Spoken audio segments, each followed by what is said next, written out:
Hi friends, welcome back to my channel. This is Swapna here. Hope you all are doing well. So let's get started with today's painting. Today I'll be showing you how to paint this gorgeous ornamental peacock painting, and these are the paints that I'll be using, and I'll be using these 3 liners, and I've taken the small perspex. So let's get started. I've drawn this simple peacock design that I've got from Pinterest. I had searched for peacock coloring pages and I got this beautiful design. I have hand drawn it on an A5 size paper. Now I'm transferring it to this perspex using a black glass liner. As you can see, my liner is almost getting finished, so I thought of finishing it off this time.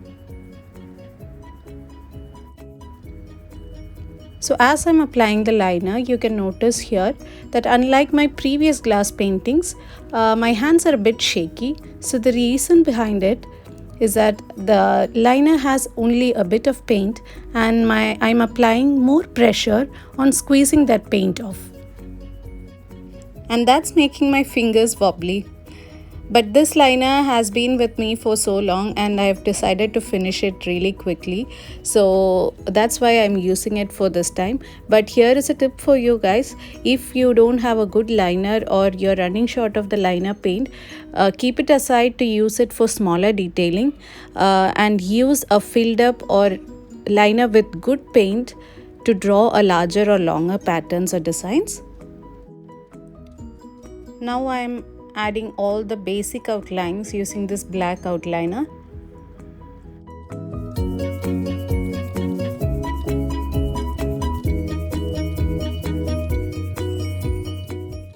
Next I'm using this rich gold outliner from the brand Pebeo. As you can see how smoothly the lines are coming when I'm using a filled up liner.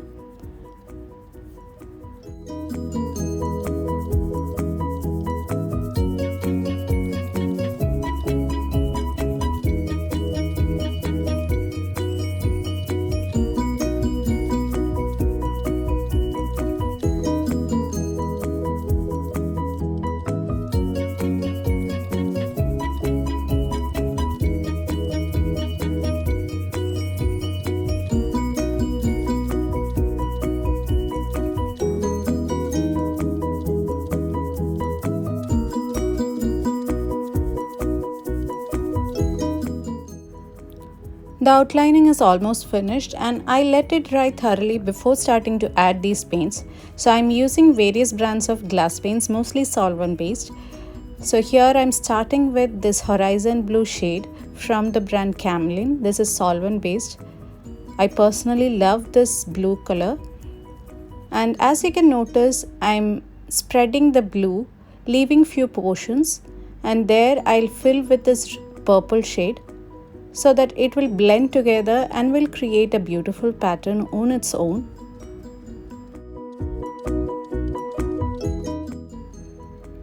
I'll follow the same method to spread the paint in rest of the portions as well.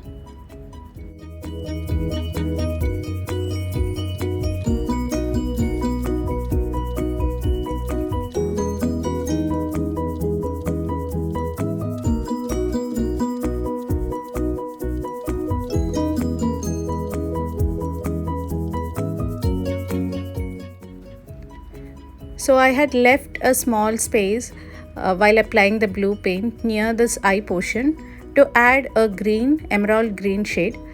And while applying the paint, as you can notice, I'm using another brand of glass paint, and that is reacting with the earlier applied horizon blue shade, and it was creating a weird sort of texture.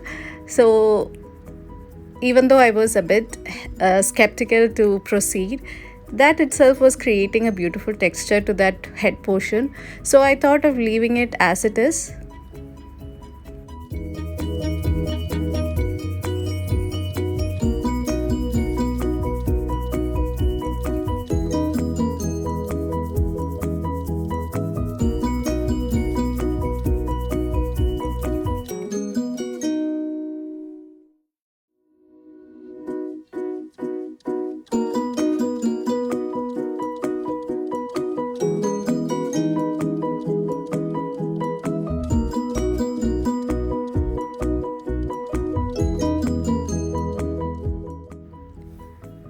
after applying the blue and purple shades, I wanted some other shade of blue, and I've decided to add this ultramarine blue from the brand Pebeo. Since these are smaller portions, I prefer to apply the paint using the skewer or lolli stick. I often get messages asking me about what sort of brush I'm using. So this is kind of like a toothpick. It's kind of longer, so it's easier for me to apply. It acts just like a brush, but it's much easier to clean.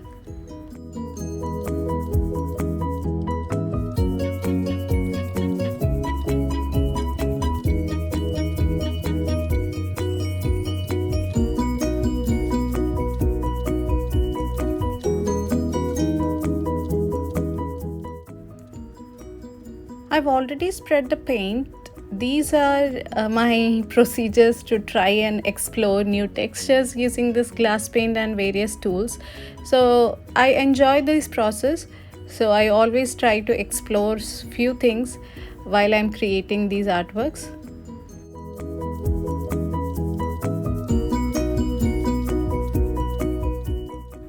So this is how the texture looks. And now I'll move on to adding this opaque yellow shade.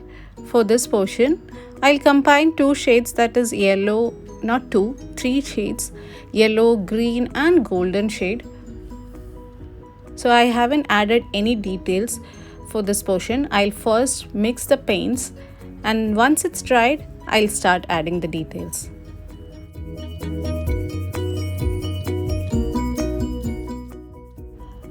Now in this middle portion of the peacock feather, I'll add dots of ultramarine blue.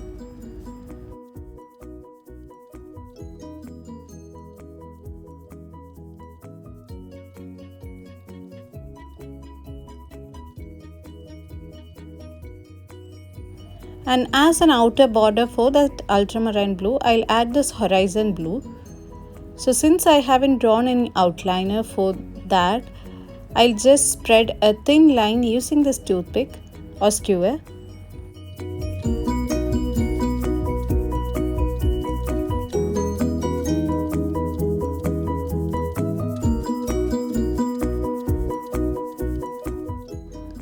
And moving on to adding yet another line using this opaque yellow shade. And you can notice that I'm not sticking on to the realistic peacock painting. So you can also feel free to add the shades you want, add the textures you like.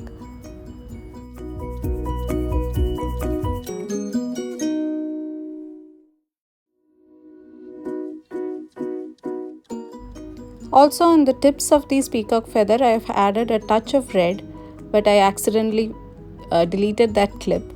So I'm just pointing that out. Now I'm moving on to adding this background shade, which is a transparent green shade. This paint is really fluid and I really like it for certain types of paintings, especially for adding these sort of background. And this is from the brand Marabu Glass Art.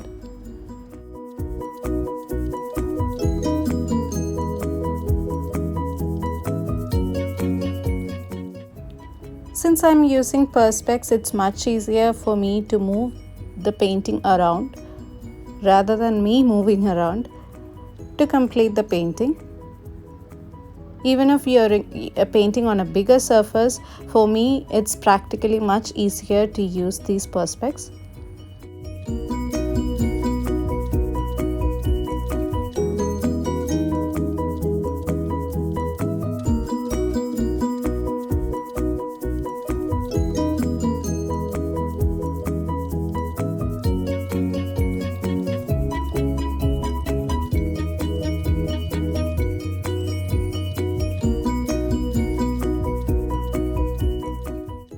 So the background green shade is completely dried. Even if it's not completely dried, you can start adding this another layer once it's half dried, I would say. Now I'm trying to add these yellow shades using the toothpick, and then I'll move to add the details using a dried brush.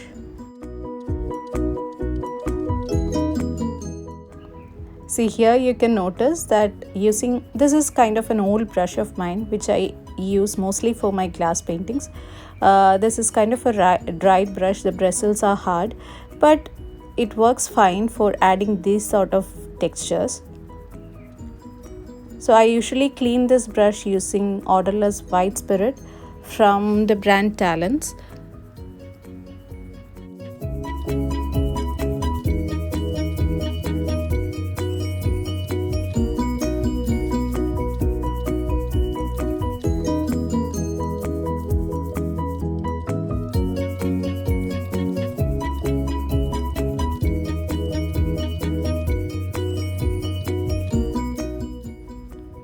So I'm adding strokes of yellow, ultramarine blue and opaque green to add these textures of the feathers.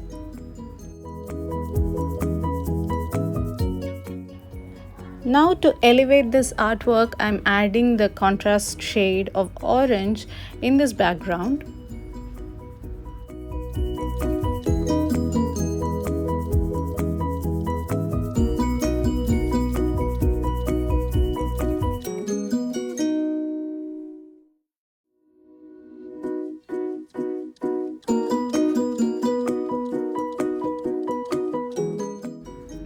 Once the painting is dried, I'll move on to adding the final details using black and golden liner.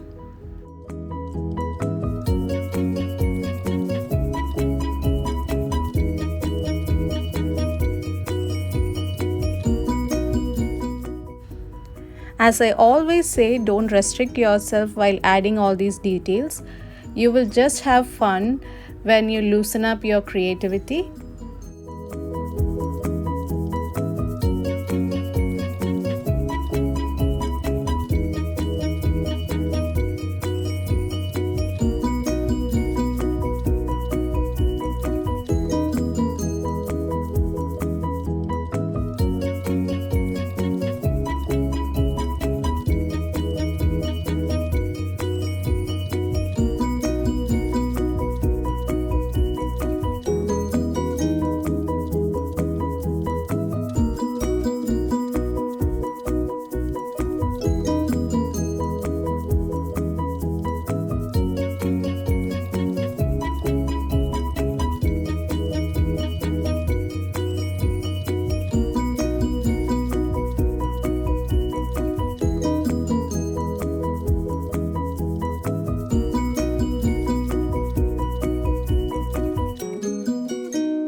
And that's how I've completed the painting. I'm so much impressed by the ornamental look of this artwork. And this is how it looks once it's in a box frame. Isn't that a pretty little art decor? Hope you all enjoyed watching this video. Hope you will try this out. If you like this video, please don't forget to like, comment and share this video with your creative friends. And if you're new here, please consider joining the small creative family by pressing that subscribe button. Thank you so much.